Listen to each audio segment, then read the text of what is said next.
У трох узроставых групах адбору удзельнічае 18 аматарскіх каманд ва ўзросце ад 9 до 13 гадоў. Фармат спаборніцтва ў гэтага года кардынальна адрозніваецца ад папярэдніх. Раней этап адбору расцягваўся на месяц, а цяпер усе каманды гуляюць практычна нон-стоп на адным поле. Такім чынам арганізатары плануюць адабраць самую цягавітую і згуляную каманду. Для того, чтобы все дети увидели своих соперников, для того, чтобы соревнования прошли более динамично и интересно.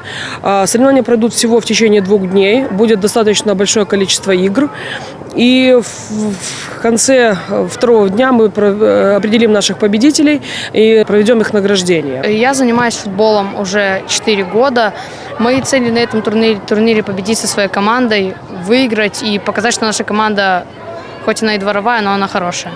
Ставкі высокія. У наступны этап турніру пройдуць усяго па адной камандзе з кожнай узроставай групы. Яны і прадставяць Брэст на абласных спаборніцтвах. Олег Завадскі, Миколай Ковалёв, телерадиокомпания «Брэст».